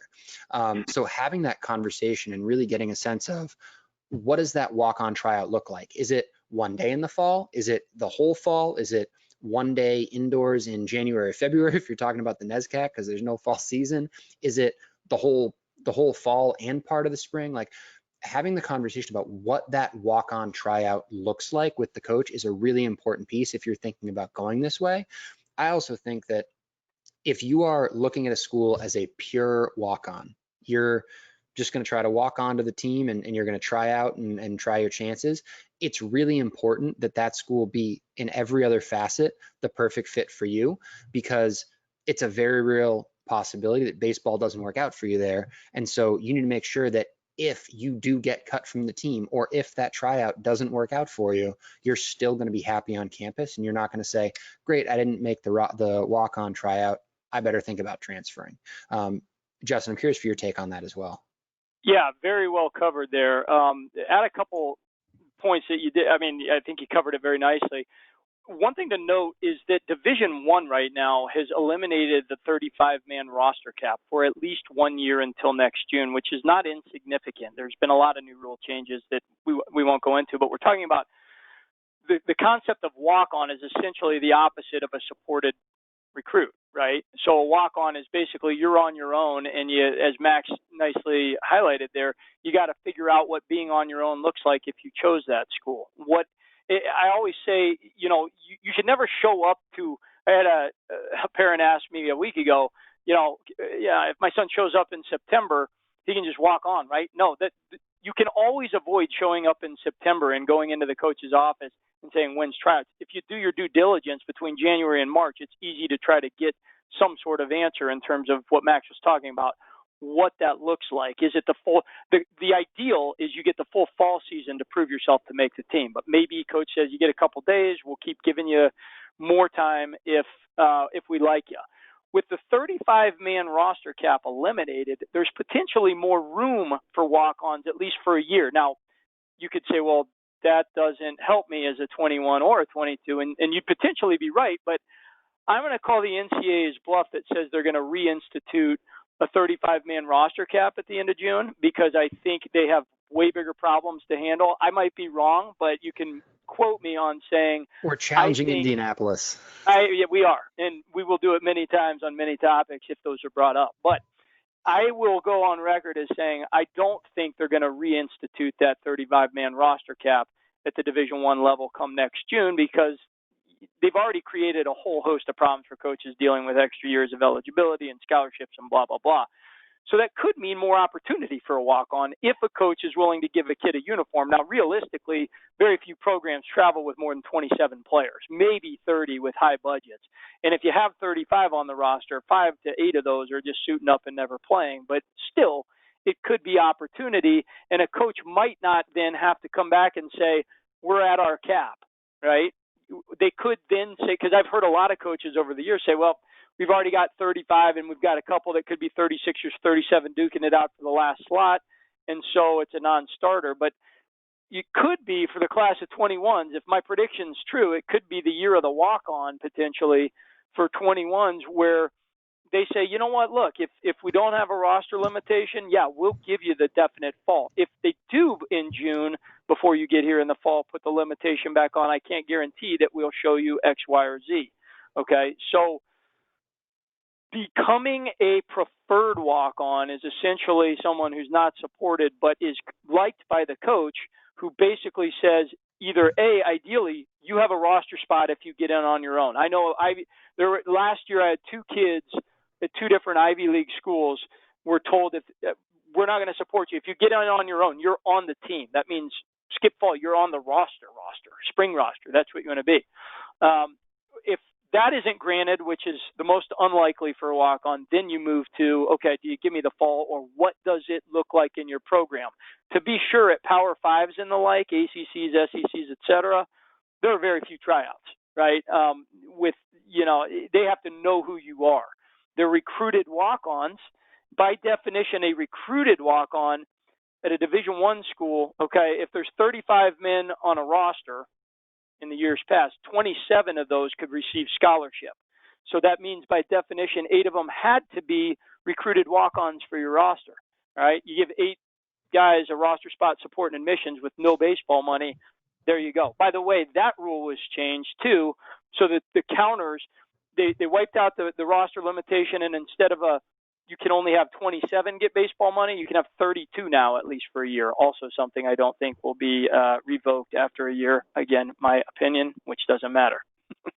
And we'll see how 11.7 goes as well. I mean, I think that there is so much shifting ground in the recruiting process, both positive and negative. I mean, obviously negative, but also I think some potentially positive changes in terms of the way that baseball rosters and financial aid and the transfer window and all this stuff. There's changes coming there that have been catalyzed by this pandemic, but were also topics of discussion beforehand. One great resource that I love, and Justin, I don't know what your take on them is, but d1baseball.com, I think, does some really good coverage of the current events and how it's impacting, again, given the URL, very specifically D1 baseball. But I think that this is true in admissions as well. One thing that is different now than it was a year ago or even 10 months ago, there are schools that had been wanting to go or thinking about going test optional that just couldn't, or they hadn't yet. With the cancellation of SAT and ACT dates through the spring, through the summer, through part of the fall in some places, more and more schools have been forced to, or at least been catalyzed to go test optional through at least this admission cycle. And a lot of them have said, we're test optional through 2023 or 2024. And so I think that this is bringing to a head certain things in the admissions process, in the application process, standardized testing, in the recruiting, baseball roster limits, scholarships. It's bringing to a head some of these things that did already exist. And so with some of the negatives, which are, pretty plain, it's really tough to get recruited right now for 2021s because the options are pretty limited. There also are some positives that do create opportunities later on, whether it's a school that might be just out of reach for your standardized test score, but could be a great fit. Great, now they've gone test optional. That opens up a whole other door. Or it's additional scholarship money at the D1 level, or it's additional roster spot at the D1 level, or something like that. So I think that it is important to keep in mind 2 things. One is, yes, there are negatives. There's also some positive discussions that are coming out of this in college baseball in particular. And the other thing is, everybody is dealing with the same slate, right? Everybody is playing on the same table. D1 coaches, whether you're Duke or Vanderbilt or Stanford or Mississippi State, you aren't off campus recruiting. And so they're all dealing with the same stuff. If you're a 2021, 2022 who's trying to get recruited, you are all fighting from the same mat to some degree. And so I think that as frustrating as it can be, everybody is in the same starting point, which isn't to say that it's easy. It doesn't make it any better, but I think it is important to recognize that there isn't somebody who is getting some leg up on you elsewhere because they're allowed to see a D1 face-to-face while you aren't. That's not the reality. The other thing that, before we turn back to the final, I think, question, the remaining questions be wrapped into one about 2022's. One question that we got a lot as all of the pandemic stuff was starting up and the season was canceled was, how does this change the recruiting process? And tonight, we've talked a lot about how it changes the recruiting process. There's a million changes that this brought about. How you get exposure, how you approach these conversations, how big your college list should be might be different. The one thing that doesn't change and has not changed is the focus for your college recruiting process still has to be finding the right fit.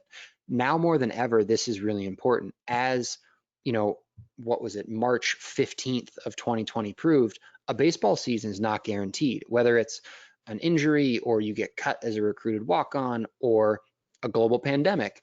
A baseball season is not guaranteed, and it's really important that student athletes approach this as looking for holistic fit at the college level, and then thinking about how baseball can bolster their chances at admissions, how it can add to their experience once they're on campus. That focus in the process has not changed. It is still, how do I find the best fit for me and gain admission to that college, using baseball, not using baseball, baseball being in the picture, baseball not being in the picture. That is still the prime focus. That has not changed. In fact, I would argue that it's been, you could double down on it right now because the 2020 season was shortened. The 2021 season at some places is honestly in jeopardy. That kid who went to a school purely based on baseball, how happy are they right now with remote classes that they weren't necessarily wanting to deal with, and they didn't have a season last spring, they might not have a season this spring. Keeping in mind the whole picture, I think, is more important than ever. Extending that point for 1 second, Max, into the college admissions applications. I heard the Bowdoin admissions director talk about this in the last couple of weeks. Max was talking about holistic fit and how student athletes should seek that, and they should, and it shouldn't be about just baseball and I want to go where I can play. It should be baseball's icing on the cake, and it's a piece of the whole, and it's great, but it shouldn't be the primary focus. Couldn't agree more. Student athletes should look at holistic fit, and for the first time in admissions history at elite selective schools, they are being forced to look at holistic fit because they've already said second semester / fourth quarter last year, for whatever year, really doesn't matter. It's wiped off the face of the earth for the most part in terms of compared to the other semesters. As Max said, testing, it's optional at almost every school right now. Now, if you have a great score, it could help you. If you have a bad score, it won't hurt you. But what did she talk about? She talked about character. She talked about essays. She talked about extracurricular. She also said, this is the most daunting task in the history of college admissions because we're going to have to spend 3 times as much time on each application. I don't know how we're going to do it without hiring other people that we can't hire because we have no money right now, right? But we have to double down on those things. So if you, like me, aren't an exceptional tester, okay, you class of 21s, awesome. If you have extracurricular, if character, if your essay reflects who you are, they're going to look at that stuff with a great course schedule and grades more than ever, factually speaking. This admission cycle and what it will entail has never happened before. And to Max's point, it might change it for the better going forward in a lot of ways that can be more positive for students. Now, I would never want to be an admissions director, and if you're thinking about that as a career path at this point, you might want to think twice because of the amount of work. But there are some bright lights that could be very positive that await in the admission cycle, going forward. It will be very interesting. No one knows anything for certain other than it's going to be arduous for admissions officers, okay, that they're going to look at things they've never looked at and weigh them differently than they ever have before because they have no choice. And to some degree, I got to think that's a good thing. I couldn't agree more. And I think there are so many this being a catalyst to bring schools that already clearly wanted to go test optional or test flexible or test blind or whatever it is, has been one of the things that I've taken away from an admission standpoint, which I think is really good. I did lie. There are two more questions that we're going to ask. One of them is more I'm good. involved. One of them is more involved. One of them is a little bit quicker. So we're going to start with the one that's a little bit quicker. Justin, we talked about video and how video is king right now because that is how you're able to guaranteed get in front of coaches. Different positions play differently on video. As you mentioned, pitching translating to video, you film a bullpen, you get some velocity readings, you're cooking with gas. A coach is looking at what you do as a pitcher. Hitting to some degree that does translate, especially if you're able to mix in some BP as well as some live game footage if you're able to access it. Defensive positions highlight differently. I think a coach can look at middle infield footwork and they can get a decent take on it. But how do you advise your kids who are, defensive outfielders, or if they're at the plate but they're not the kid who's jacking balls and hitting the 95 exit velocity? How do you advise individuals at different positions and of different skill sets and skill types to use video to highlight their best selves and to kind of show their best skill set and put that in coaches' inboxes? Yeah, good question. I mean, to be sure, the most difficult thing to show on video to a coach is outfield defense. Okay, I have a center fielder, one of my favorite kids. He's a great player. His best thing is outfield defense. It's really tough to show that in general. It's twice as tough to show that when you can't go to events and they can't watch lots of games and see you because you're at the mercy of the ball being hit your way and being able to show the great play. What's the solution for that defensive outfielder? There's not a great one, but what I tell the defensive outfielder, look, if that's your thing, you got to try whatever you can. Part of the issue, though, is field availability. We're in COVID. Certain areas you can't have certain restrictions. Getting other people to help you do this, i.e. a good fungo hitter on a field. What I would tell that defensive outfielder is get as much as you can. If you go out to a field once a week for the next 8 weeks until you can't move anymore, have Pops or whoever with the iPhone camera, fungo hitter ripping balls to the gap, balls you dive for, everything balls. It's also the hardest, by the way, video piece to film because you get exhausted right away, which is why if you're ever trying to film outfield defense, the same thing as anything else, film it last because you will be exhausted. But there's no other way right now than to try to get to a field and to, have balls hit that can show your jumps, your reads, and, fantastic plays. It doesn't help a coach if you're a great outfielder to have 18 balls hit right to you where you crow hop and throw. Okay, well, everyone can do that, but can all outfielders make that play going back directly over his head, coming forward, laying out to his left? No chance. Is it hard to show? Yeah, it's very difficult, and I'm not minimizing that. But what are the options? There aren't many, okay? So the biggest advice I give in terms of showing to coaches now is you keep the reel going, okay? Never before in the history of my advising or the process would I ever say to send video as regularly as I'm doing this summer and fall. Never, because it's taking the place of all the showcases and camps that have been canceled all over America ad nauseum, right? So if you are able to do that, and again, some areas maybe you're not able to, get a fungo hitter, hire one. Ask your coach, someone who's not dad, who's going to hit 4 out of 5 balls on the ground and roll over to the left side, right? Ask them to hit you fungos so you can make the reel. And it doesn't all need to be done in a day. Maybe you get 2 good clips in the outfield or at shortstop, laying out for a ball, backhand, one hop, gun into first. You get it. Do it again in a week. Send little clips. Don't send a 10-minute monolith to a coach. They prefer shorter ones anyway, because if you're going for frequency, which has to happen, i.e. developing a catalog of video going forward, you want to keep it short and sweet and focus their attention on little clips, because the hope is, as I've already seen in some cases, that as they go back and they look at video, some kids are going to have sent no video, not good, okay? Some kids will have sent 1 video, not good, okay? Those that have sent multiple showings in multiple ways, live footage, on a field, just hit me, fly balls or ground ball footage, whatever footage, those kids have a better chance, I'm not saying a lock, but a much better chance of being recruited than those who have shown 1, 0, or maybe, one video in June, one video in August. It can be helpful, but what coaches are also asking for more than ever is send me more video, send me more video, send me more video. Why? Because they know they're going to need to make choices if they haven't already, and decisions based on that video. Okay, and is it the answer anyone wants? No. Is it hard to do? Yeah, but I've gone away from saying you need a tripod or you have to have this or that. I hate video companies. Generally speaking, there are some good ones, the ones that you might pay a ton of money and they take you to a field and they don't get all the right angles, et cetera. But the cataloging is important. That kid that got offered by that Ivy last week did an exceptional job of cataloging from April to, again, crickets for 6-7 months, and then all of a sudden they went back, we've looked through all your video, we've seen your improvement, we think you can play for us, let's go. Is that going to happen across the board? No.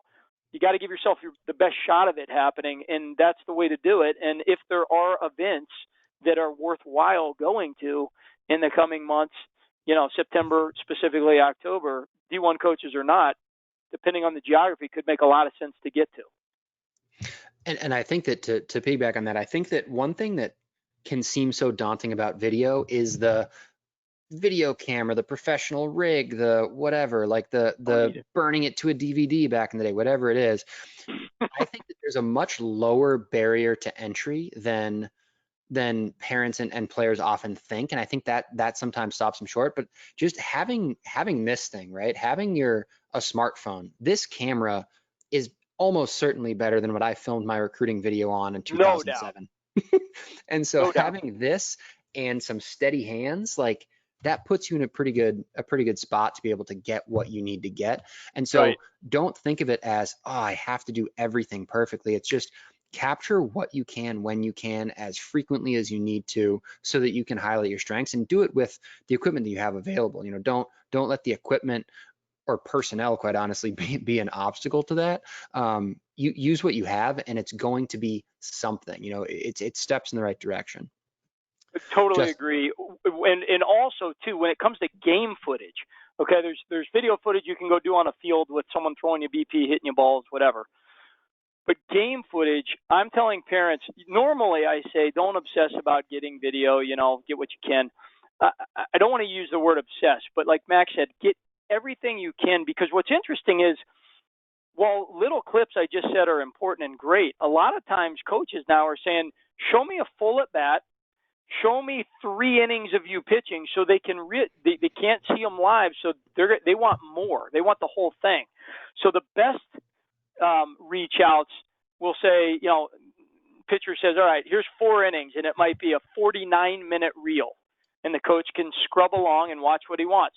And then that kid took out of that a minute and a half of highlights, some strikeouts, slider away, change up to a lefty, so he can see the bang bang hits and go, oh, okay. So he sees that first. Coach, if you want to see the whole thing, here's my triple at bat. But if you want to see the triple on the 3-2 count and how I work the pitcher, here's the whole thing. Okay. So more is definitely better in these times when it comes to video, which is, again, something I've been loath to say many years counting, but it's very true. They want it. Video is good. And until you get that okay, frequency, every 7 to 10 days isn't too much, as long as it's not, as long as they basically said, don't send us anything more, right? Obviously, then it's a dead end. But until you get that answer, you don't know what's going to await. Crickets could turn into an offer or not. And I think that this also backs up something that we've talked about in the past, Justin, which is families often ask, I don't want to pester coaches. How do I follow up with them? Or how often can I email college coaches or whatever? And there's no single answer. It does depend on the situation, obviously, but one of the cheat codes is, if you have a reason to be emailing them, if you have something that you are updating them about, then that's a perfectly valid reason in most cases to send them an email. One of the best reasons is updated video. So if you're updating your video every 7 to 10 days, great. That creates some built-in excuses to maintain contact and be persistent with college coaches without just saying, hey, coach, it's Tuesday. I promised you I'd email you every Tuesday at 7 a.m. So here I am, right? There's a reason for those emails that are coming in every week and a half or 2 weeks now. That coaches now have a reason to open them. You have a reason to send them. So it's not just pestering because there's a purpose behind them. I always say have an excuse to contact, just like what Max is saying. If there's not a reason and you're going to ask about the weather, you better be far along the recruiting process, dating relationship to be talking about nothing, right? Have a reason. Don't waste my time. And Max also used the word persistence. How often, how much? Look, I always say you always want to be persistent without ever being annoying. I knew what annoying looked like as a college coach, and it drove me nuts. And frankly, in normal times, the amount of video sending out and reaching out would be annoying, but it's actually fine and wanted now by coaches, even if they don't respond. That's the thing. Non-response is brutal for a kid, but you don't know what they're thinking until they tell you. At some point, that will be a dead end. But again, we still have 2.5 months until November 1, right, roughly. So that's a long time. Keep at it. Stay patient. Stay persistent. And again, annoying is every other day at this point. Hey, what'd you think of my video? I didn't hear back from you. That's going to drive a coach nuts. Or as we come to a close here, a little bit of humor. Annoying when I was at Shenandoah my second year was and bordered into comical. But this particular kid sent me stuff 3 or 4 times a week, email, regular mail, phone calls, etc. After about a month, he started sending me youth wrestling photos that were laminated. So those went in my assistant coach's drawer of never touch. We bring it out for a laugh, etc. But it was like, too much is too much. All right. Right now, COVID, too much is not too much, and it's not too much. Okay. So keep the stuff coming. And again, you get the no, you back off. You get the maybe. Hey, a lot of coaches are saying, thanks for sending. Keep it coming. Let me see more. Send me more video. Not giving a response. Maybe it turns into yes, maybe it doesn't. Yeah. When it's video, I don't think right now there is too much, because that's what coaches have, and that's what they're spending their time doing. I mean, coaches right now usually would be out on the road at 10,000 events over the summer. Instead, they're just going stir crazy in front of their computers. And so I think that they have so much time to be doing that. One final question that I'm going to try to wrap up that is specific to 2022 is because we have spent a lot of tonight talking about 2021s. Justin, so the September 1st deadline is coming up, and we'll talk about what that means. What should 2022s be doing right now to advance their recruiting process and to set the groundwork? That September 1st deadline that I mentioned, between up until September 1st of your junior year, college coaches cannot have recruiting specific conversations with you as a student athlete for baseball. That date is different by different sports. For some sports, it's June 15th. For baseball, it's September 1st. So right now, as a 2022, if you send an email to a college coach, the response that you get will be a template. It'll be a copy paste template that says, thank you for the email. I can't talk about X, Y, or Z with you. Here's a list of our prospect camps, or something like that. It will be pretty generic in the response that they're able to send you.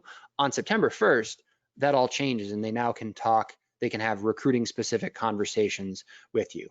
Justin, could you talk a little bit about how phone calls play into this for some of those high level 2022s who are looking at Power 5 type schools maybe, and why that's different for even Stanford, Rice than it is for Harvard, Yale.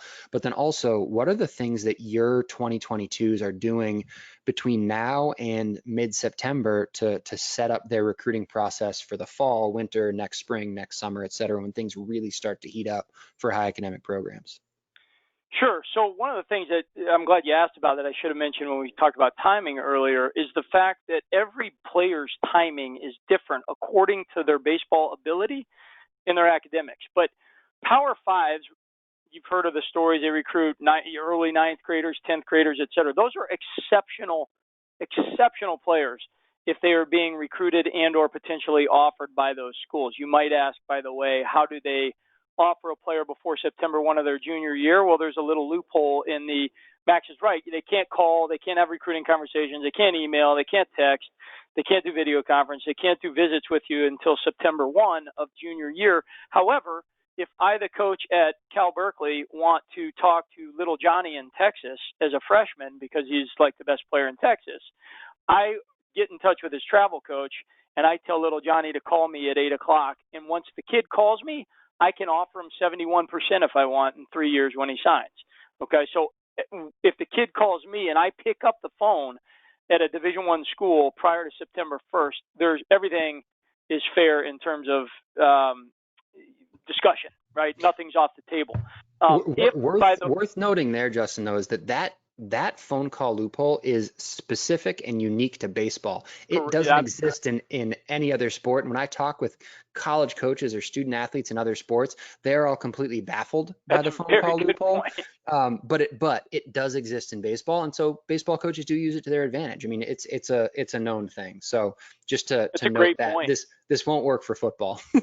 No, it won't. And that point that Max made is, I always say that baseball is markedly different than any other sport out there in the recruiting process, even at sister sport softball. That's why I have a softball director for DCAT, because I don't know the first thing about it, right? Baseball is unique. It's its own beast. It's its own thing.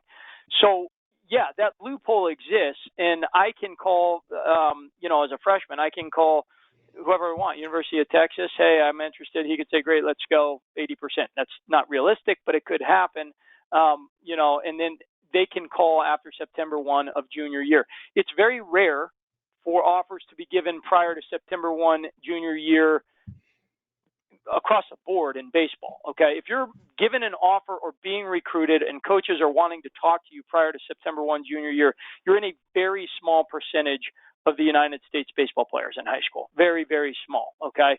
So, I mean, I had a kid, I've had kids commit to upper level schools, and their timing is different. I have to start things with them like college list and discussions about what to do specifically in their reach out if I know they're going to be recruited at a higher level. But every kid's unique, right? Generally speaking, it's a great time actually in mid-August to be talking about what's on the horizon for 22s. I start working with a lot of new juniors around August, September of the year. And so let's say those that are not upper level Division I prospects, and very quickly, I believe that within the different divisions 1, 2, and 3, there are roughly 5 levels, i.e. low, middle, upper, low, middle, middle, upper. If you are a middle upper to upper level Division I player early, what I'm about to say doesn't apply to you because your timing is sped up, okay? And it's different. The general rising junior about to start junior year who's going to be a good college prospect but isn't clearly a mid-level Division I player or higher, I believe the first step is I talk about a preliminary college list, developing that of roughly 20 to 25 schools with the individual because we still don't know a lot, i.e. junior year grades, cum through 3, test scores, how good they're going to get at baseball in the next year, which is a lot to know and learn over the course of the next year. But we also have 2 years of academics. We have some sense, when I'm talking to my advisees that are starting out junior year, what they can do baseball-wise. So you formulate a list, which I don't think should be more than 30 at any point. I won't go into that, but I think that's too broad. I also think that having less than 15 going into junior year is a misstep as well. You don't want to narrow too early. Trust me when I say narrowing is one of the easier parts of the process down the road. Even if it's arduous and long, it's easier to narrow than it is to expand at the last minute. So with the inception or creation of the preliminary college list, I then coach them up on the first outreach to that list once we come to an agreement of what the starting point is. And I use the word preliminary because the college list can change many times over as research is done and data is received in terms of everything over the course of junior year. But we're in the right ballpark. The reach out thus begins right around September 1 or shortly thereafter in the month of September with a typewritten cover letter and a player profile. Yes, there's online profile. Sports Recruits does a great job, great tool. I'm fine with that, but I also want individuals creating their own and getting work at being proactive first by sending that physical snail mail. Okay, so my juniors who are about to enter that are about to do that over the course of the next 4 to 5 weeks. and will begin to start, coming up with that preliminary college list together. And then from there, emails at certain times, filling out recruiting questionnaires. The timing of different things is, again, unique to the individual and when they should do what. Discussion of which camps and showcases make sense at X point in time, which ones are good, which ones are terrible, which is, by the way, a lot, and most, any and all the above. But to start it out very simply, I think the big focus for going into junior year is let's begin to create a preliminary college list and begin to do a reach out to that list, understanding that all of the focus, or most of the focus for most of the schools you're looking at right now, is squarely on the 21 class, who's going early decision, who's going to commit, et cetera. That doesn't mean that you wait until November 30th to reach out, but it does mean, you're not going to get a lot of traction right away, but that isn't the immediate point. Seeking answers, as we talked about earlier, for a 22 right now, you're jumping the gun. We're just getting started here, right? You're setting the stage, you're beginning the contact, you're beginning the outreach, you're beginning the lengthy back and forth that hopefully will end up in a good place a year plus down the road. So, when it comes to the college focus right now, it should be relatively simple, understanding that, again, that list can change a bunch, but it is time to start doing it, which, last point, is different than any regular guidance counselor will do, right? Any guidance counselor in the country will not begin talking about college list until January of junior year at the earliest. And it makes total sense if they're non-athletes or non-aspiring college athletes, better said. If they are, however, it makes 1,000% sense to start that in advance. And then, again, you can adjust and refine that list all the way down till application time, because it's still preliminary until that point. So a couple things to highlight on that. And I think that was really, really well put. One is, right now is it's too early for decisions to be made at most college programs, especially high academic ones, because they don't have all of the academic stuff that they need. Even at some of the D1s that we talk about, the Ivy League, the Patriot League, there are Division Ones who are committing 2022s.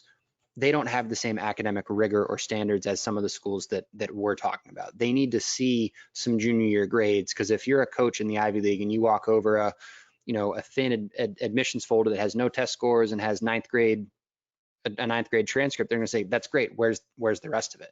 They're still looking for who is this student academically.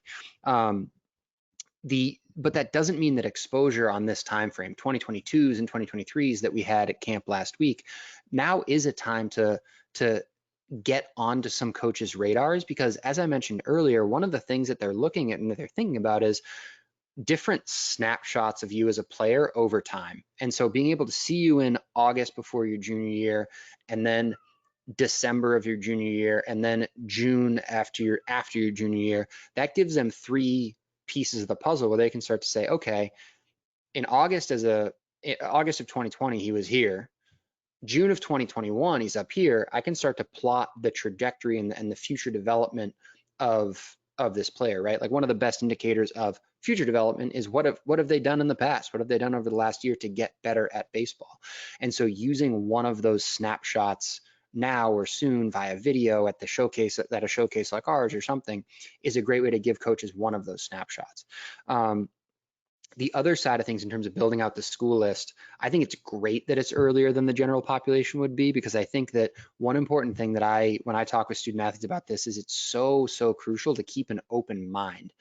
Justin, you mentioned, painting right now with 2025 schools, paint with a really broad brush, keep an open mind, and then look for lookalike programs. If you're like, you know what, I'm really interested in NESCAC schools, that's great.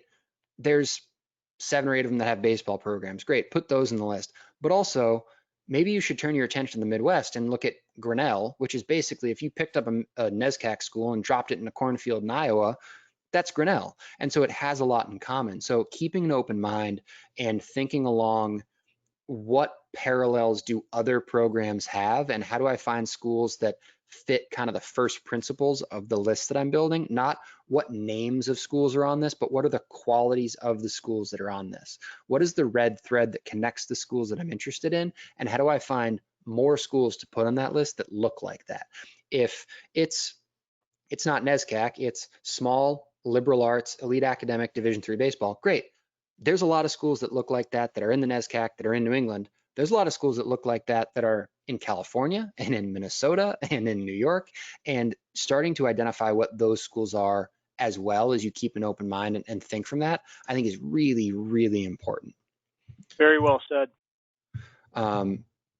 With that, I'll say thank you all for being on. I know we lost some as we transitioned to the 2022s, but thank you all for the time sticking around. Justin, thank you for your time this evening.